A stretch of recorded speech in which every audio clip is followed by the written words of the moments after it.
Hello, જાગૃત આવાજમાં તમારું સ્વાગત છે. મારું નામ છે ચિંતન અખાણી. જેડબલઈ મેન્સનો જે ફર્સ્ટ એટેમ્પ છે એ કમ્પ્લીટ થઈ ગયો છે અને બેસ્ટ ઓફ 2 હોય છે. એટલે તમને લોકોને બેટા ખબર હોવી જોઈએ કે જે જેડબલઈ મેન્સમાં જે 300 માર્ક્સ છે, 300 માર્ક્સમાંથી તમને કેટલા માર્ક્સ આવે છે ને એ કેટલા માર્ક્સ પર તમારો કેટલો પર્સન્ટાઇલ બને છે, રેન્ક શું બને છે, એ બધી વસ્તુ જે છે હું આજના વિડીયોમાં ડિસ્કસ કરવાનો છું. જેના કારણે તમને લોકોને આઈડિયા આવશે કે તમારા કેટલા માર્ક્સ પર કેટલો પર્સન્ટાઇલ અને કેટલો રેન્ક બની શકે છે. રાઈટ? અને આ પીડીએફ બેટા જોઈતી હોય, આ પીપીટી મટીરિયલ બધું તમારે જોઈતું હોય તો ડિસ્ક્રિપ્શન બોક્સમાં વોટ્સએપ ગ્રુપની લિંક છે, એમાં તમે જોડાઈ જજો. એકવાર જોડાઈ ગયા હોય તો બીજી વાર જોડાવાની જરૂર નથી.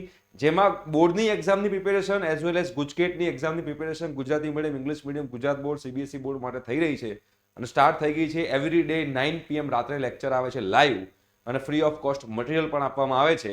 તો ઓપોર્ચ્યુનિટી બેટા મિસ ના કરતા, બીકોઝ એવું ના થાય કે તમે લોકો બોર્ડમાં અને ગુજકેટમાં પણ માર ખાઈ જાઓ, જેના કારણે તમને સારી કોલેજ અને સારી બ્રાન્ચ ન મળે. તો ડિસ્ક્રિપ્શન બોક્સમાં વોટ્સએપ ગ્રુપની લિંક છે, ખાસ જોડાજો.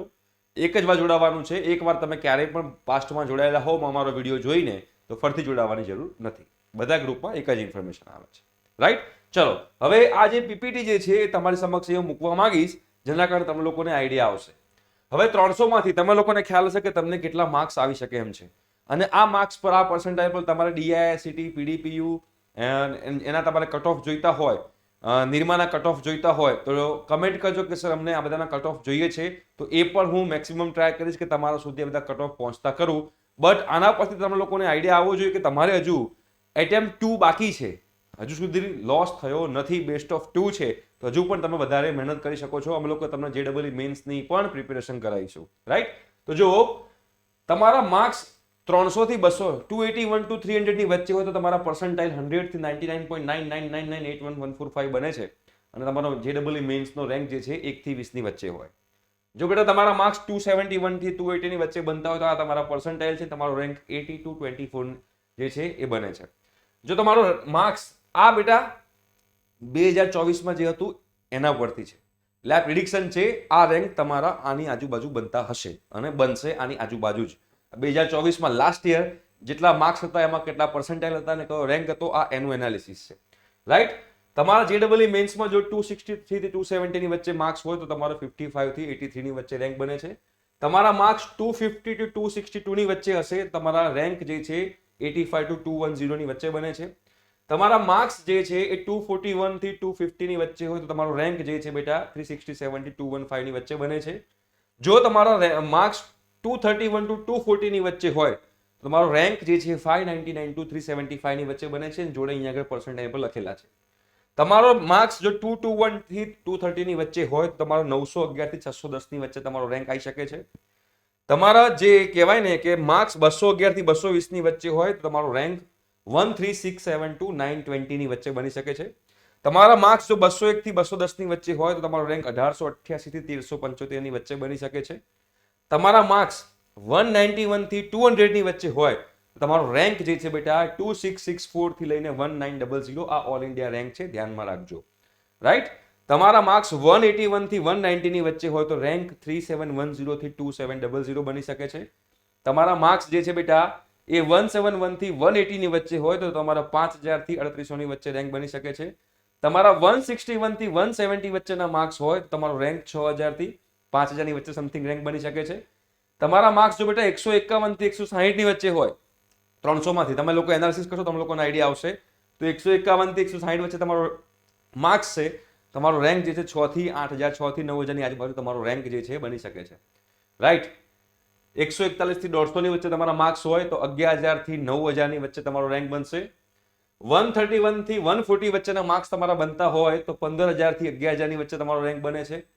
121 થી 130 ની વચ્ચે તમારા માર્ક્સ હોય તો 20000 થી 15000 ની વચ્ચે રેન્ક બને છે. 111 થી 120 ની વચ્ચે તમારા માર્ક્સ હોય તો 26000 થી 20000 ની વચ્ચે રેન્ક બને છે. 101 થી 110 ની વચ્ચે તમારા માર્ક્સ બનતા હોય તો 34000 થી 26000 નો તમારો રેન્ક બને છે. 91 થી 100 ની વચ્ચે તમારા માર્ક્સ હોય તો તમારો 46000 થી 35000 નો રેન્ક બને છે. 81 થી 90 ની વચ્ચે તમારા માર્ક્સ હોય તો 60000 થી 46000 નો રેન્ક બને છે. 71 થી 80 વચ્ચેના માર્ક્સ હોય તમારા તો 82000 થી 61000 માં તમારો રેન્ક બને છે. 61 થી 70 ના માર્ક હોય તો તમારે 1,15,000 થી 83,000મો રેન્ક બને છે, રાઈટ. 51 થી 60 વચ્ચેના માર્ક્સ હોય તો 1,65,000 થી લઈને 1,70,000નો રેન્ક બને છે. 41 થી 50 તમારા માર્ક્સ હોય તો 2,46,000 થી લઈને 1,66,000મો રેન્ક બને છે. અને 31 થી 40 માર્ક્સ હોય તો તમારે 3,85,000 થી 2,64,000ની વચ્ચે તમારો રેન્ક બને છે. આ લાસ્ટ યરનું એનાલિસિસ છે જે મેં તમારી સમક્ષ મૂકેલું છે. તો હવે તમે લોકો બેટા JEE મેન્સની એક્ઝામ આપેલી છે, તો આ JEE મેન્સની એક્ઝામમાં તમને લોકોને હવે આઈડિયા હશે કે 300માંથી તમારા કેટલા માર્ક્સ આવી શકે એમ છે. અને એ માર્ક્સ પર તમે તમારો રેન્ક જોઈ શકો છો.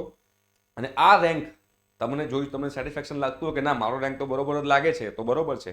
પણ જો તમારે હજુ ઇમ્પ્રુવમેન્ટની જરૂર હોય, તમારી પાસે સેકન્ડ ચાન્સ છે. આ સેકન્ડ ચાન્સ મિસ ન કરતા બેટા, કેમ કે તક જે છે ને તક, અને કહેવાય છે કે તકને હંમેશા આગળ ચોટી હોય છે ને પાછળ ટાલ હોય છે. એટલે તક સામેથી આવતી હોય ને ત્યારે ચોટી પકડી લેવી, એટલે કે તકને પકડી લેવી. એકવાર તક આપણા આગળથી જતી રહી, પાછળ તો ટાલ હશે, હાથમાં કંઈ આવશે જ નહીં. અને પછી જે આખી જિંદગી કાશ શબ્દ બોલવો પડે, કાશ મેં મહેનત કરી હોત તો હું સારી કોલેજમાં હોત, કાશ મેં મહેનત કરી હોત તો હું સારી બ્રાન્ચમાં હોત. તો આ વસ્તુ ન થાય એના માટે તમે લોકો આ સેકન્ડ એટેમ્પ જે છે એને પણ સિન્સિયરલી લેજો. તમારી જે બોર્ડ એક્ઝામ છે એને પણ, અને ગુજકેટની એક્ઝામને પણ સિન્સિયરલી લેજો. ઠીક છે? Thank you so much. By.